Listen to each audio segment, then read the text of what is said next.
Attached. By J. Wdowski. Copyright 2025. Part 11. The apartment remained quiet, empty, and motionless for another full day, with Corbin still not back. Darkness fell heavily onto the apartment that evening. Heavy storm clouds blackened out the moon and stars. Annabelle had nothing to eat or drink for over 2 full days. Her only source of water was her washing basin, which was not clean enough for her to drink. Annabelle realized she would have to take the chance to venture out, to at least risk going to the kitchen to grab something to eat and drink from the refrigerator. She decided to deal with her hunger and wait until after midnight, assuming Tian or anyone else will not surprise her by entering the apartment while she was out of her safe hidden room. She felt she could deal with her hunger for a few more hours. She tried to sleep more. Instead, her mind focused on her worries about Corbin. Silently crying, she prayed to the God in her mother's family Bible, "Please, God, please watch over Corbin. Please do not take him from me." Lightning flashed from behind the closed blinds of her small window.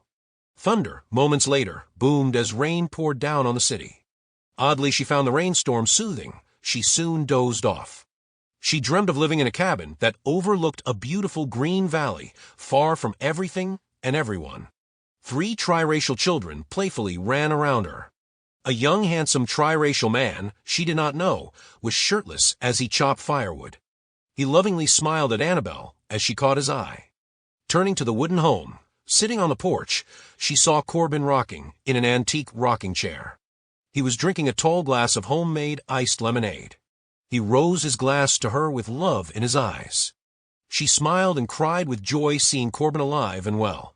The sound of chopping wood and running children stopped. She turned her head away from Corbin and suddenly saw the children patiently waiting at a beautifully set picnic table, a table that was not there before. The young man was standing at a grill wearing a white chef's hat and white cooking apron. He was barbecuing ribs, burgers, corn cobs, and hot dogs. Holding cooking tongs in his right hand, he turned to look at Annabelle. He smiled at her with perfect white teeth. She turned her attention back to the picnic table. Corbin was now sitting there too. He was talking and laughing with the children as they all waited for her to join them. As Annabelle stepped towards them, the sky above her unexpectedly darkened and powerful winds blew down on the perfect setting. Corbin and the children frantically tried to prevent everything on the picnic table from being blown away.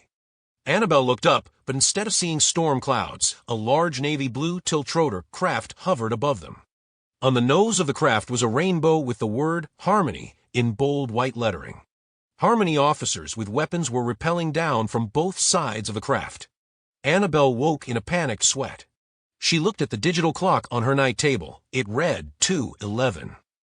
Seeing the time, and her hunger pains convinced her she should be able to sneak into the kitchen and get something to eat and drink. She can grab additional supplies so she could hold up longer in her hidden room until, God willing, Corbin returns home completely recovered. She got off her cot and softly walked to the spyglass into the living room. Holding her breath, she looked hoping to find it at least dark and empty, or better yet, Corbin healthy and well as he was in her dream. The room was dark. No lights were on in the apartment.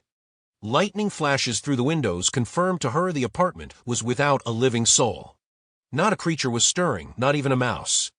She recited to herself from Corbin's banned book of poems, "'Twas the Night Before Christmas" by Clement Clark Moore. She let herself smile. Unbolting her hidden door, she entered the living room. The lightning storm stopped, yet the rain continued to pour down. She carefully and nervously made her way through the living room and into the kitchen. It too was dark, but her eyes had adjusted enough that she could see her way to the refrigerator. She opened the door of the refrigerator, and the inner light gloriously lit up the contents of Corbin's cooked foods, fresh fruit, and bottles of juices, and a liter of milk. She took a garbage bag from under the sink and began loading it up with all she could carry, as she took bites from a red delicious apple. Tian could not sleep. She had wished the hospital would have let her stay overnight with Corbin as he slowly tried to recover. She sat in the dark of her kitchen, silently crying. Looking across the space between their apartments, a light suddenly turned on in Corbin's kitchen. Not knowing she was seeing the refrigerator light being turned on when Annabelle had opened the door. Someone was in Corbin's home.